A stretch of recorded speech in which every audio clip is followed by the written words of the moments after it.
Alright, so we're back in the world of Crimson Desert, and today guys we're going to be going over everything I wish I knew sooner in Crimson Desert. Some things that I think are super important for new players or players who are just kind of learning the game. There's a mountain of tips that really would have helped my progress. I'm talking about things that would make bosses so much easier, make finding the world and exploring much easier, making my character much more powerful, and just general powerful skills and upgrades that I missed out on super early that actually really hurt my early game experience. I'm going to be breaking down all that here just so you can not make the mistakes that slow down my progress, and hopefully you have a much better start in Crimson Desert. With that said, let's dive into the video. Alright, first things first, let's talk about the most important mechanic in my opinion early on that I wish I knew sooner, and that was reinforcement. For those of you who are not aware, there are grindstones and anvils around the map scattered all across it, and these things can provide you with some pretty substantial defense and damage benefits. Right before going into the boss or doing some major event, I always go and sharpen my weapon as well as increase the durability on my armor to really help me be significantly stronger. As you can see right now when you look at my current stats without the reinforcement bonus, I have 42 damage on my weapon and 34 on my defense. Now after using the grindstone, I have 42 offense and 50 defense, which is a pretty significant increase, especially when we're talking about jumping into a boss. That's almost a 50% increase on defense, which is an absolute absurd number. Now, as you can see here, a great indication to see that you're reinforced is, as you can see there, it says reinforcement. It gives me a +3 on my helmet, it gives me +5 on my chest, and +4 on my armor, on my gloves. And again, this is doubling some of their defense values, making them significantly stronger. And then for my weapon, for example, it went up to +6, so it went from 19 to 25, once again giving me over 25% damage increase, which is a pretty absurd number. Now the caveat to this is it's temporary, so you will have to go back and get the reinforcement. That's why I typically say this for like major events and bosses, but regardless it's still a significant increase, and I'll show you where you can go to do both of these things super easy. So taking a look at your map, kind of where I'm standing now, is called the Anvil Riverside Bandit Camp, appropriately named, I would like to point out. And this will have both a grindstone as well as an anvil. So as you can see here, there's a grindstone here and there's an anvil here where you can use to sharpen and increase your defense and stuff. So it's really nice. And even more so, if you look at the abyss above it, you have this abyss nexus, which you can just jump right down into this area and you can get it. And it's not that inconvenient. It's just a short, I don't know, 20-second fall, and you can reinforce yourself and then go back to your mission. So a must use for every boss fight. It is super good. All right, next let's talk about a handful of skills and things you should invest into for your abyss artifacts that will help your gameplay significantly. Now obviously investing in things like stamina as well as health are some super valuable things. I would highly recommend putting about 5 points into stamina as well as 5 points into HP. These two things will give you a significant increase in survivability and just capabilities. Once I had about 5 or 6 stamina, I really haven't seen a need for more because stamina management seems to be fine after that. But those two seems to be extremely valuable to invest in early. Another really valuable skill is to get stab. Stab has a really nice thing whenever you're running. When you do the stab, it will push enemies away. And if you have certain upgrades like for example rend armor, this will ignore super armor, making it easier for you to just push right through all their defenses. The reason why stab is just so great is because it just puts things out of position. It creates a AoE push that actually hurts multiple enemies, and even outside of like combat specific things, when you're trying to go behind waterfalls or things that kind of push you away, you can use the super armor from it to like propel you forward through these like weird mechanics that should naturally let you through and actually get through them. So it's like really powerful of a skill. Another really good one is focus repulsion. This is one that I think a lot of people sleep on, and you'll probably use this one specifically for an upcoming boss like the Crimson, I don't know, the Crimson Gas guy or whatever.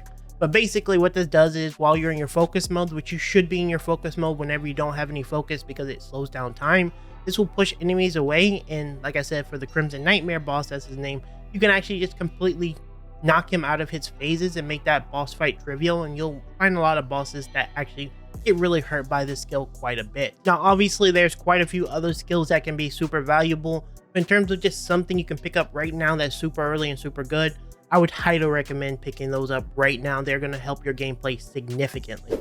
All right, next let's talk about a refinement tip that I think is super important that I don't think a lot of people know about, and that is whenever you're upgrading jewelry early on, the best way to refine them is just using copies. I noticed when you're playing the game, you will run into bandits and run into enemies who drop a lot of, like, I don't know, I would call it kind of useless jewelry.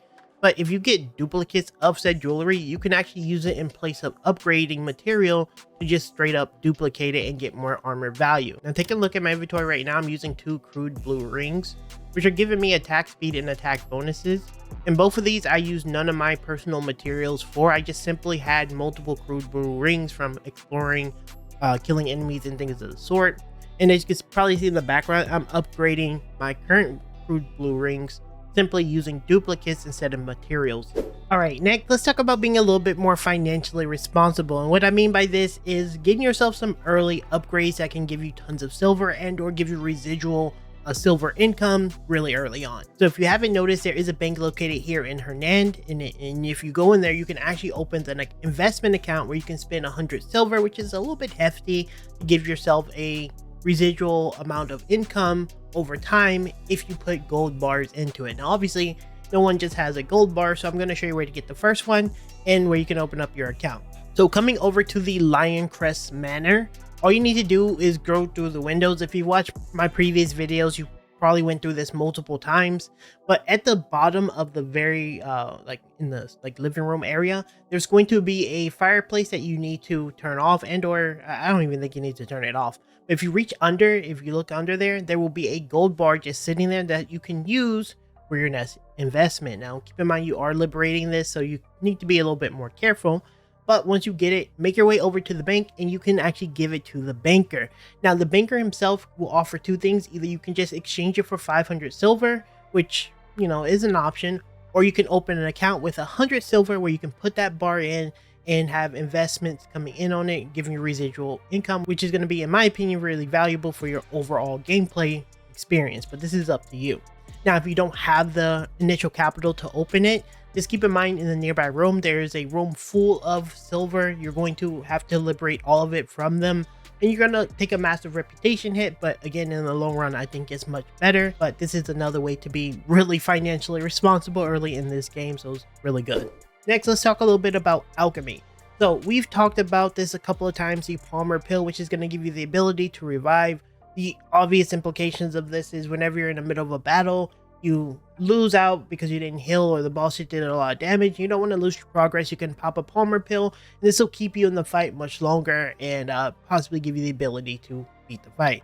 Where you initially spawned in, which is here at the mapper's location, if you come over here just to the Shadow Whispers cave, you can actively find this recipe. It's going to be located within this cave. So just coming from this Abyss Nexus here, you're just going to make a right, go all the way to the right. You'll see the crevice that leads into it. Go inside and pick up the Palmar pill, as well as 2 Palmar pills just sitting there. And this is going to give you access to the recipe. Now, we've covered this numerous times on the channel, but yeah, this is super important. Now, in addition to that, where you can craft this is actually kind of hard to find because you can only find craft these recipes in the Cauldron within the town. As you can see looking on screen now, this is going to give you the ability to find the Cauldron. It's going to be here within the city, kind of hidden if I'm being completely honest, but there's a plethora of recipes in here, also just a Cauldron, so you can actually craft it. So when it comes to making sure that you can stay in fights longer, this is one thing I wish I knew sooner, because it would make those already pretty tough boss fights much more serviceable. Next and finally, let's talk about exploration and upgrading your character, because this is super important. If you didn't know, Crimson Desert actually does have a leveling system. If you take a look at the bottom left part of your map, you'll see that there's a golden bar on the left that slowly fills up over time. And if you didn't know, this will give you Abyss artifact whenever this fully fills up. Now, one of the best ways to get some early Abyss artifacts is by facing off against the Demon of the Reeds Field or something like that. This guy you're probably seeing on screen now. And one really cool thing to keep in mind is those minions that he spawned on the way up to his planes where you face him, those guys keep spawning, meaning if you actually want to get a lot of extra bonus power, you can just keep farming those guys unlimitedly, and they're actually pretty easy to kill if I'm being honest. And you can fill this bar up and get yourself a ton of extra Abyss artifacts, so it's super nice. Moving on to something a little bit more open world related, when you actively use your flashing light ability, this is the ability you use to shine the light on the little thing at the top at the very beginning of the game. This is going to actually reveal a lot of things like sealed artifacts. Is going to reveal points of interest that you otherwise wouldn't naturally have seen. And while this was explained extremely briefly, I would say that, I really haven't been taking advantage of it. And I think it's something I should point out to players, because if I used this a lot sooner, I would have been able to find like way more points of interest. So really take advantage of this. And there you have it. That's everything I wish I knew sooner earlier in Crimson Desert. Everything from exploration efficiency to giving yourself some temporary power that really helps, to just making your character significantly stronger. These are some of the tips that I wish I knew sooner that really helped me out, and I'm glad to share it with you. Now, if this video did help you out, make sure to help me out now by dropping a like, or even better yet, subscribing to the channel. We're still trying to reach that hefty goal of 100,000 subs by the end of the year. By just clicking a button, you actually help me an immense amount, and it keeps you up to date in all things action RPGs and games like Crimson Desert. As always guys, my name is Fervor. Thank you so much for watching, and I'll see you in the next Crimson Desert video very soon.